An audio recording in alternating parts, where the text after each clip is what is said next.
Ya, halo semuanya, sahabat Agus on Papers. Kita ketemu lagi di podcast saya di Agus on Papers Rooms ya. Sebenarnya gue banyak cerita-cerita tentang true story ya. Termasuk kemarin yang sebelumnya pernah gue ceritain di podcast yang episode 1 sebelumnya. Kali ini cuman gue mau bercerita tentang insiden ya, kejadian yang pernah gue alamin, dan ini mungkin bisa menjadi pesan buat sebagian orang ataupun orang lain yang bisa jadi akan memiliki hal yang sama yang apa yang gue lakuin pada saat itu. Judulnya cara Tuhan menegur seseorang melalui kunci motor. Siapa yang ditegur? Gue tentunya gitu ya. Ya terlalu umum lah kan, karena teguran itu kan pesan yang disampaikan dengan cara Allah ya, cara Allah menegur ataupun mengingatkan hambanya itu untuk dengan pesan-pesan itu kan berbagai macam caranya. Cuman kali ini gue mengalami suatu insiden kejadian di mana gue tuh diingatkan ceritanya melalui sebuah peristiwa yang berkaitan dengan kunci motor. Jadi memang ini kejadian udah lama ya, kejadiannya sudah lama sih sebenarnya.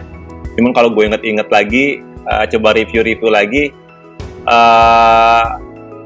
pesannya itu bisa up to date, bisa digunakan kapan saja buat semua orang-orang yang memang akan mengalami hal yang serupa. Karena ini dalam banget pesannya. Kejadiannya waktu itu, waktu itu ada meet up ya, ada janji sama orang di daerah Manggarai. Jadi gue berangkat dari rumah pakai motor, gue berangkat. Nah, rencananya memang naik kereta. Jadi motor gue itu gue rencana parkir di stasiun Pondok Cina Depok. Yang anak-anak angker pasti tahu semua lah. Nah, gue itu ceritanya pagi itu berangkat ke sana, kemudian motor gue itu sengaja gue coba parkir di stasiun Pondok Cina. Nah, ketika parkir, kalau dulu stasiun Pondok Cina itu udah pakai gue ingat dulu, kalau udah pakai e-money belum ya? Kayaknya sih belum, masih model karcis gitu. Nah, gue coba parkir di stasiun Pondok Cina, yang gue akan meneruskan perjalanan gue dengan kereta karena gue ada meet up-nya di stasiun Manggarai, dekat dengan di sana gitu. Itu gue ingat betul ya, karena gue orang yang selalu siap ya, termasuk merecord semua aktivitas gue ketika gue masuk lahan parkir. Gue selalu menempatkan tempat gue di mana enaknya gitu kan, naruh motor posisinya bagaimana, di sebelah mananya, dan gue selalu mencoba ingat itu menjadi kebiasaan gitu. Nah, sampai di stasiun Pondok Cina, gue parkirin motor nih ceritanya nih.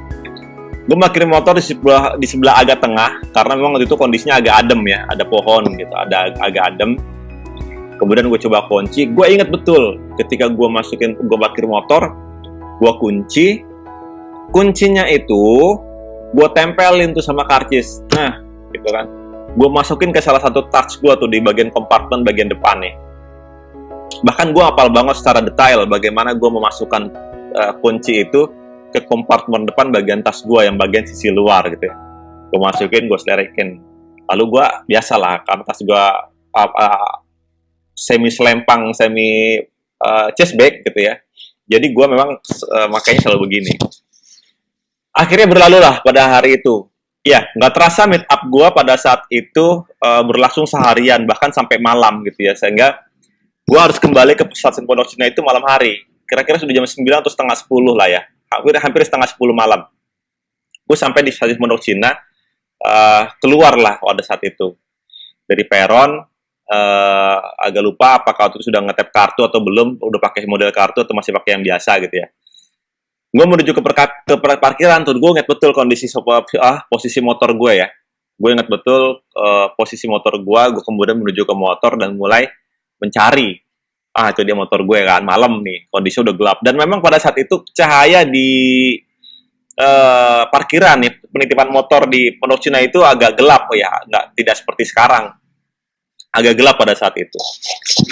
Gue coba ketika gue ketemu dengan motor gue coba buka tas gitu ya, mencari kunci. Nah, di situ gue udah mulai agak sepaneng karena kunci motor gue tuh nggak ketemu. Gue buka satu persatu tas gue, yang bagian depan gue buka, samping gue buka, bagian dalam nggak buka, udah belakang selipan-selipan juga semua, ternyata gue kehilangan kunci motor, gitu kan? Poinnya itu, sehingga gue berpikir, wah, kunci gue diambil orang apa ya, gue kecopetan apa gitu. Tapi nggak mungkin, kalau kecopetan itu pasti dompet gue hilang, uang gue hilang, atau barang-barang yang ada di tas gue hilang gitu. Tapi ini nggak ada yang hilang. Yang hilang only key, ya, hanya kunci motor dan karcisnya sepaket gitu. Gue penasaran dong, saking penasaran dan panik ya.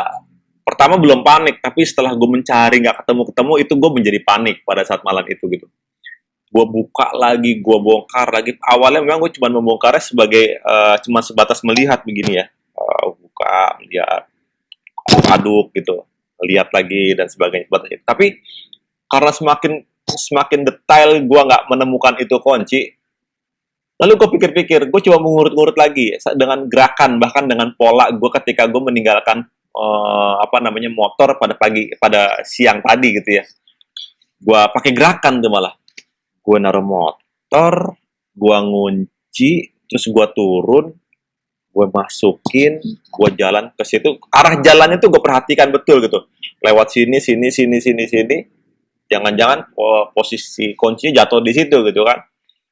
Apa ketemukan sama petugas? Gue tanya ke peron, ke petugas kan, Mbak, tadi ada nggak yang menemukan kunci motor sampai ini? Oh, nggak ada ternyata. Ke security-nya juga nggak ada. Ke office-nya juga nggak ada. Balik lagi lah gue ke motor. Gue duduk. Nah, di situ mulai panik.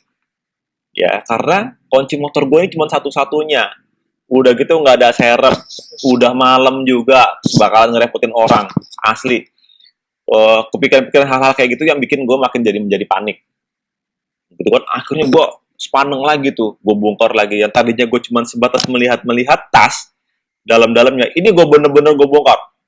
Gue buka, gue lepas satu-satu, semuanya, semua elemen yang ada di tas gue tuh gue keluarin di atas kursi motor, dari buku, pulpen, handphone, edisi, ya, terus alat-alatnya segala macam tuh gue bongkar semua di kursi motor jok gue gitu, sambil gue ngurut-ngurut, karena gue udah keringetan dan udah panik tuh, udah pusing mikirin yang ada di pikiran gue lah, gue harus kontak siapa, gue harus kunci motor, kartis malam-malam pula gitu.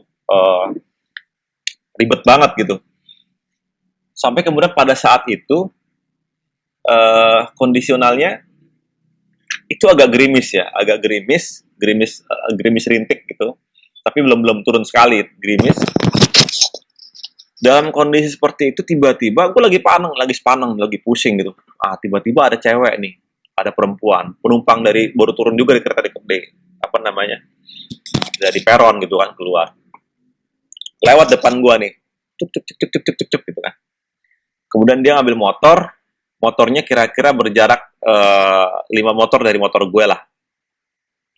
Ya, dia menuju motornya, kemudian dia nyalain tuh, jegrek, starter nggak nyala, di selah nggak nyala, dan motornya Scoopy atau Beat gitu, agak lupa.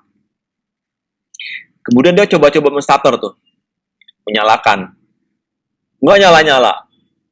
Kedengeran ya, karena gue juga lagi pusing kan, gue lagi mikirin kunci gue ada di mana, lagi sepaneng, asli lagi sepaneng banget, lagi panas-panas, lagi pusing-pusingnya gitu. Nah si cewek ini, si Mbak ini, dia nyalain motor nggak nyala-nyala. Pusing juga dia, rungsing juga sama kayak gue kondisinya gitu kan.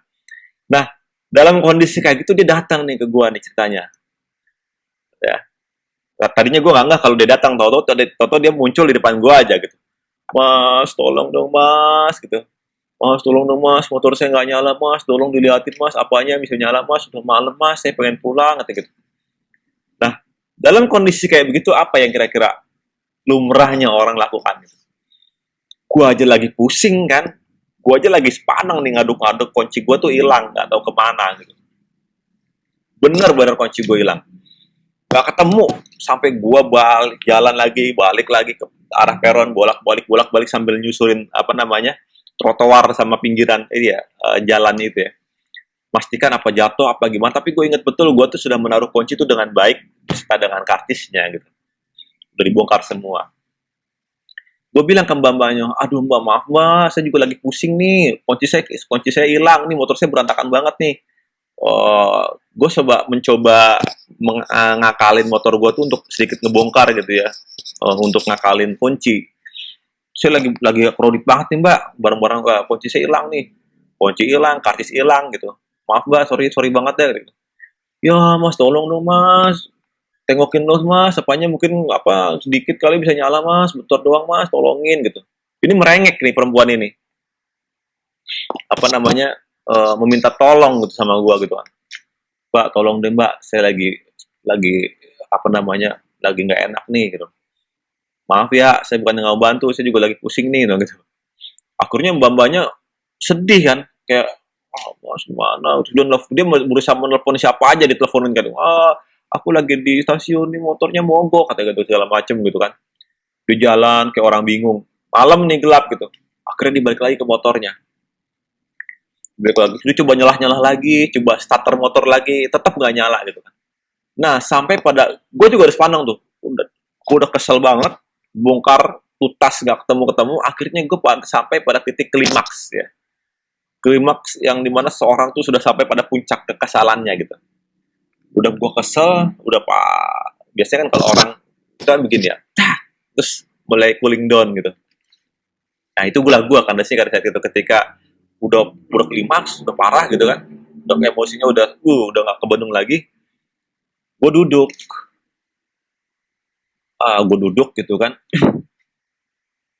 gue mikir, aduh kenapa lagi nih masalah gue gitu kan, nih motor segala macem, gue udah kesel gitu kan, udah gak enak, haus kan gue buka di tas gue tuh memang ada air minum, 2 ya, gue tuh bawa stok air minum tuh 2, ada air minum satu udah kebuka, yang gue minum satu memang gue simpen memang buat minuman gue, karena satu teh botol, satu air apa namanya aqua biasa, air mineral, satu lagi teh botol.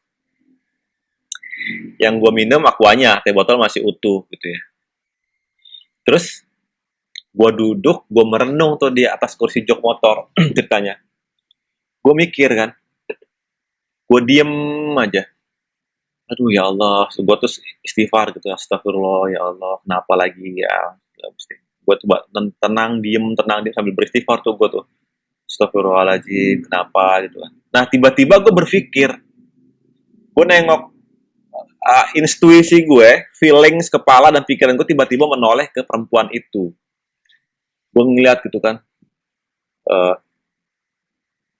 gue mikir tuh, gue ngeliatin lama gitu, gue mikir lagi sambil minum gitu. Ini mbak ini, perempuan ini sudah sedih banget nih, udah kasihan banget, dia kayaknya mukanya udah cemas, udah nggak bisa mikir macem-macem gitu ya, udah panik juga karena motornya mogok.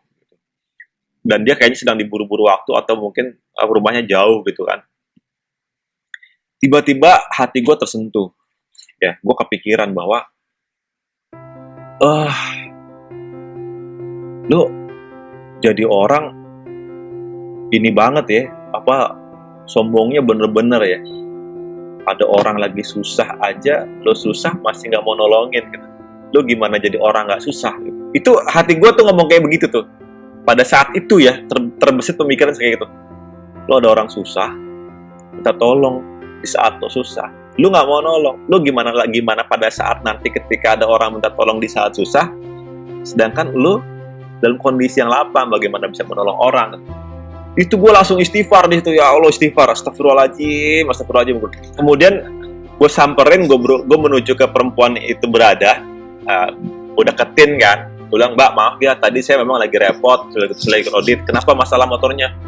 Iya mas, ini tolong mas, nggak nyala-nyala nih, saya udah starter, ini gue nggak tahu nih kenapa nih motor gitu, padahal kemarin baru diservis, dia bilang gitu. Dengan kondisi kayak gitu, gue terenyuh, ngeliat wajahnya yang udah masalahnya dari tadi udah hampir setengah jam kayaknya dia ngelakuin kayak gitu, dan gue hanya mengacuhkan dan mengabaikan pada situasi kondisi dari diri gue tuh deket banget gitu. Akhirnya sebelum gue coba ngeliat kondisi motornya dia, gue coba kasih dia air minumnya satu lagi, kan gue punya air minum 2 atau teh botol gitu ya. Gue kasih teh botol dia. Ya udah mbak, minum dulu nih. Enggak mas, makasih gitu. Apa-apa mas, mbak minum aja dulu gitu. Ini buat, kayaknya udah capek banget bilang gitu. Gue coba tengok kan, motornya, cupnya, gue coba tes, gue copot kabel busi, gue colokin lagi dan sebagainya, gue cek-cek lah. Starter pelan-pelan gitu kan, di motor biasanya kayaknya emang nggak ada masalah apa-apa, cuman mungkin ada teknik, ada yang lepas atau dingin atau sebagainya gimana gitulah. Setelah gue cek, gue coba semua hal ya, dari busi lepas, gue copot, gue pasang lagi, kemudian gue cup dan segala macam. Ternyata nggak lama berselang itu nyala motornya. Sih kayak drung, alhamdulillah mbak nyala nih. Nggak ada masalah kok, nggak kenapa-napa, motornya emang cuma mungkin karena dingin aja, selain gitu. Ya Allah mas, makasih banyak gitu. Aduh, makasih mas, saya nggak bisa ngasih apa-apa nih mas gitu. Dia seneng, bahagia banget. Perempuan itu seneng banget gitu kan, karena kondisinya dia udah hampir 1 jam di situ kan, gara-gara panik mau nangis karena motornya mogok gitu. Oke nih mas, saya nggak bisa ngasih apa-apa, ngasih udah lah, saya mah ngasih apaan mbak gitu. Udah alhamdulillah motornya nyala, bisa pulang gitu, mumpung belum malam, udah jam 10:30 nih, saya bilang gitu kan. Itu udah 10:30 malam. Ya udah jam 10 lewat lah, mau ke 10:30 gitu.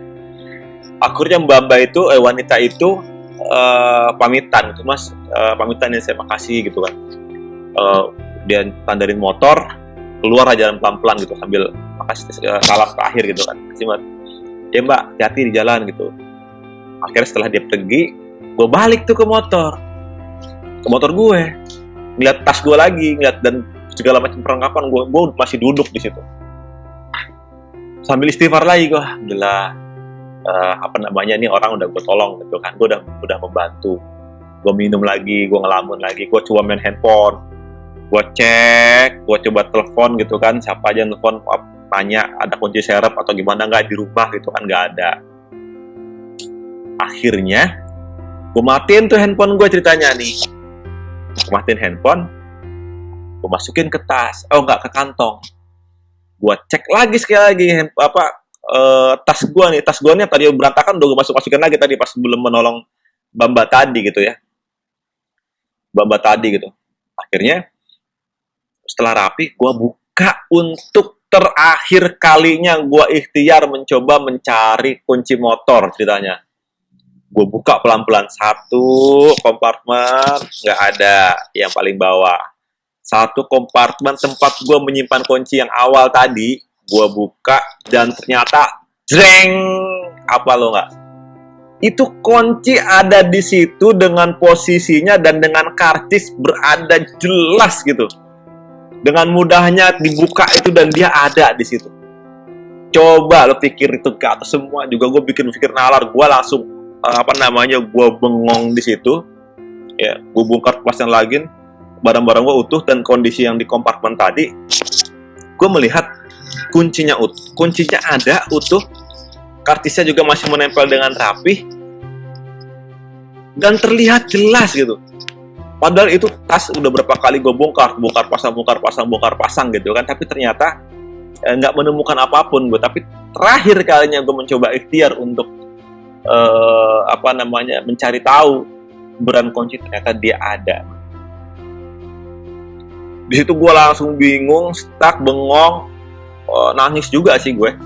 Ya, gue ngerasa, ya Allah, ini teguran nih buat gue nih.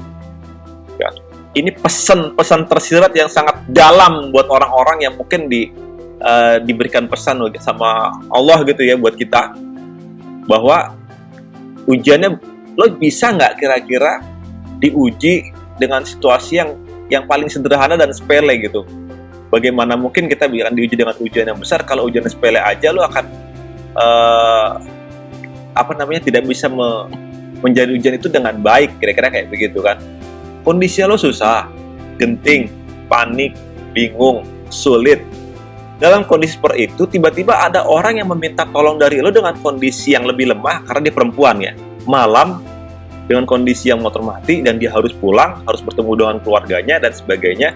dia meminta tolong sama lu, gitu ya, dengan kondisi lagi susah, mungkinkah akan nggak kita akan menolong orang tersebut, kan kayak gitu ujiannya gitu. Tapi ternyata gue nggak menolong pertamanya, men. Itu menjadi penyesalan tuh gue. Makanya gue ketika disadarkan, ya gue coba istighfar, dan gue mereview kesalahan gue. Ternyata gue sadar, gue salah, langsung gue melakukan sesuatu. Ketika itu gue lakukan, ternyata dibalas gitu. Dan itu ditunjukkan bahwa menolong orang itu adalah kesempatan yang besar gitu buat kita tuh untuk menjalani sebuah ujian. Ada ujian kesabaran, juga ada ujian keikhlasan gitu kan. Nah, gue ngalamin betul ke diri kita bahwa kesabaran gue diuji, emosi gue diuji, keikhlasan gue juga diuji gitu. Jadi gue pulang tuh dalam keadaan berpikir terus di jalanan tuh, ya Allah, tadi kejadian tuh unik banget ya. Aneh dan sangat tidak masuk logika sebenarnya kalau di analisa dalam pikiran gue ya, karena gue masih mencoba mengingat-ingat betul kondisi tempat menyimpan kunci waktu awal. Gue coba nyelerekin selerekan tasnya, kemudian pada saat membuka kok tiba-tiba tidak ada, tapi ketika setelah menolong orang tadi, ya bisa menolong orang tadi tiba-tiba kok bisa terlihat dengan jelas. Apakah itu tadi orang tadi juga malaikat juga gue nggak tahu gitu kan. Apakah dia orang bener juga gue nggak tahu. Tapi yang pasti adalah pesannya bagaimana cara Allah menegur dengan situasi, dengan hal-hal yang paling sederhana, menjadi sebuah pesan buat diri kita untuk menjadi untuk menjadi sosok pribadi yang bisa memberikan manfaat buat orang lain sekalipun dalam keadaan lo yang sulit. Kira-kira kayak gitu ya. Mungkin orang lain juga punya cerita masing-masing gitu terkait dengan hal-hal seperti itu. Tapi hal sederhana tadi membuat sebuah perjalanan, sebuah catatan yang penuh dengan hikmah dan pesan yang bisa dijadikan motivasi buat teman-teman yang lain juga yang ketika mendengar cerita ini, bahwa lo suatu saat ketika mendapatkan suatu insiden atau sebuah kejadian di mana pada saat lo keadaan sulit dan lo harus membantu orang lain, utamakanlah dan keikhlasan lo dipertinggikan lah ya. Utamakan keikhlasan untuk membantu orang lain, baru fadilah dari membantu orang lain dengan keikhlasan lo setulus-tulusnya, itu akan menjadikan kebaikan dan akan kemudahan buat diri lo sendiri. Kira-kira itu ya cerita kali ini yang bisa gue sampaikan, bagaimana cara Allah menegur hambanya dengan sebuah kunci motor. Nah, itu yang pernah saya alami, yang pernah gue alami ya dalam perjalanan hidup gue. Demikian kerja kali ini. Terima kasih banyak telah menyimak dan mendengarkan podcast gue kali ini. Semoga bermanfaat dan terus standby dan terus ikuti cerita-cerita lain di Agus on Papers Rooms. Salam.